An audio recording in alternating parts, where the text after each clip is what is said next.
వాడు దొంగైనా గాని వాడు లోపల వాడు మనం బయట ఏదైనా గొప్ప ఆలోచించి వాడిని పట్టుకోవాలి. అమ్మయ్య దొంగని పట్టుకోవడమే అబ్బా అలా వదిలిపోనండి. వెళ్ళి రొట్టె పంట గోతండి వెళ్ళండి.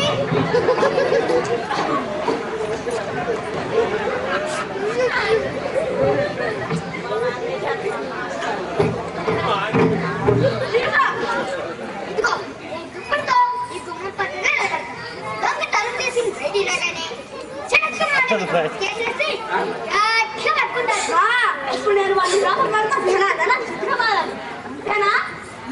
బ్రహ్మాండం కాంటాం పోలీస్ డిపార్ట్మెంట్ లో ఉండాలి. సరే సరే అని చెప్పండి.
వాడికి తిట్టుకుంది బండలు ఆదుకున్నాడు.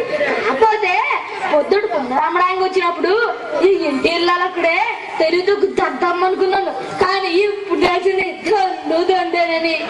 ఒకటికంటే మరి అక్కడ ఫ్రీ అనే వ్యాపారంతో ఊర్లో ఎంతమంది దద్దమ్మన్నారో ఇట్టే కనిపెట్టేయచ్చు. సరే త్వరగా మా అని అరచిపోతా.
Very good.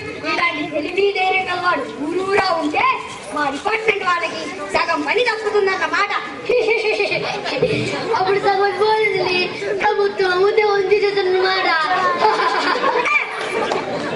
ఇంతకీ దొంగడు మీ ఇంట్లో ఎలా జరగబడ్డాడు? ఈ కిటికీలో నుండే సార్. మీరు చూసారా? అవును సార్, ఈ కిటికీలో నుండి సరాసరి బాత్రూమ్ లోకి దిగాడు సార్. ఓహో, అలా దూరగానే నేను ఎలా వచ్చి నిలబడ్డాను సార్. యాక్టింగ్ గా చూస్తే గానీ ఈ తమ్ముని ఈ సామాన్య మానవులు కట్టున్నారు అర్థమని అనుకుంటా సార్. అరే అయితే మీరు ఎలా రండి సార్, ఆ బాత్రూమ్ రెడీ చేస్తారు.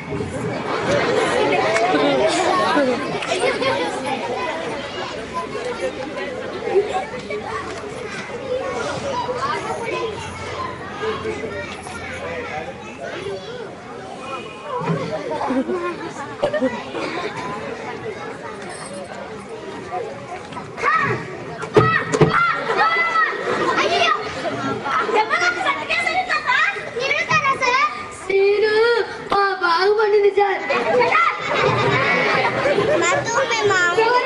Constable sir. దొంగతనాలు జరుగుతున్నాయి. ఒకటి పూట ఒకటి కొంటే మరొకటి కాస్తానంటూ మోసం చేస్తూ రాత్రి పూట కన్నాలు వేస్తున్నాడు అన్నమాట. అంటే వీడే వాడన్నమాట. కాదు సార్, వాడే వీడు సార్.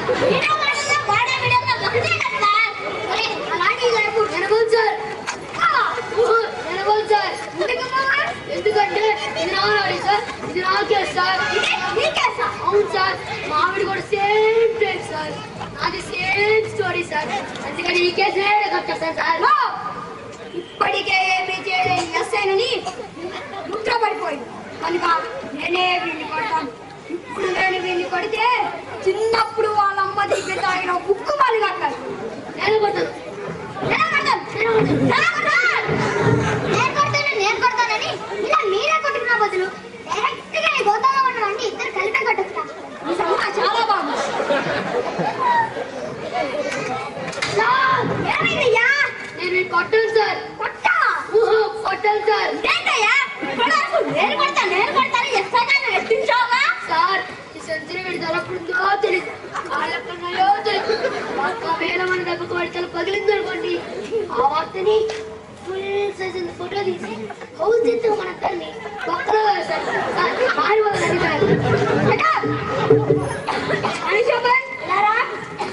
ఈ సర్వీస్ ఎంత?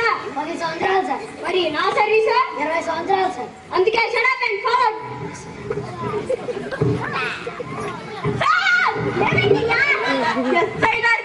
కానిస్టేబుల్ గారు చెప్పినట్లుగా వీడు ఇక్కడే చేస్తే ఈ కేసు మీరే చేస్తాం సార్. ఇది అన్యాయమా? వీడిని మక్కగా కొట్టి గోతాలో గుక్కి వంట చేయాలనుకోవడం న్యాయమా? ఈ కేసు రివర్స్ లో మనం ఎలా పడేస్తుంది? కొట్టాలనుకున్నాను కదా, ఈ గోతాన్ని బయట కొట్టండి. ఈ ఐడియా బాగుంది. ఈ ఐడియా చాలా బాగుంది సార్. కానిస్టేబుల్ వీడిని బయటికి.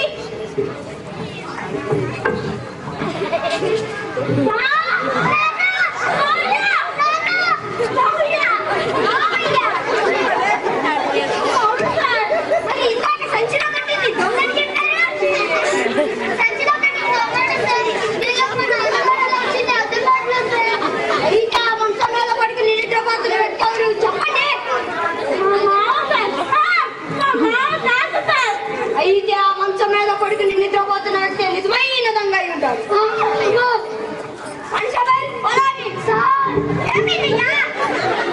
వీడికి చీమకుంటే సామాన్యమైన దొంగ కాదు సార్. నేను బెల్ట్ మామూలు కట్టుకున్నా ఆత్మ సార్. సార్ వధువుని చికెన్ కూడా సార్. ఇలాంటి వ్యక్తులు ఎలా ఇచ్చారో నాకు బాగా తెలుసు.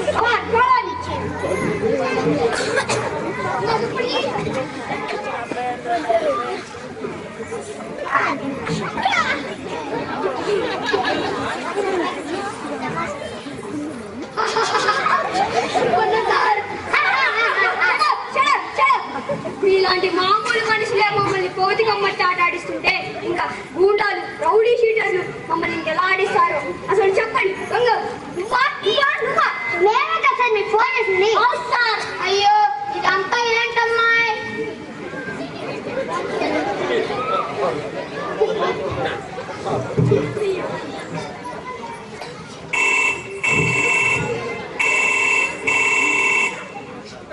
హలో చెప్పినట్టు ఏంటి దొంగ దొరికాడా?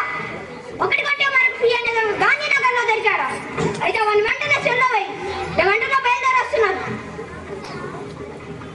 అనిషాబాయ్ దీన్ని కూడా పోలీస్ స్టేషన్ తీసుకెళ్ళారు. సార్ మా నాన్నగారు సార్ దొంగ కాదు. అయినా సరే దీని అందరికీ కారణం నేనే సార్. నా అత్యాస వల్ల ఇంత అనర్థం జరుగుతుందని ఇంతమంది ఇబ్బందులు పడతానని గ్రహించలేకపోయాను సార్. నన్ను క్షమించి మా నాన్నగారిని వదిలిపెట్టండి సార్.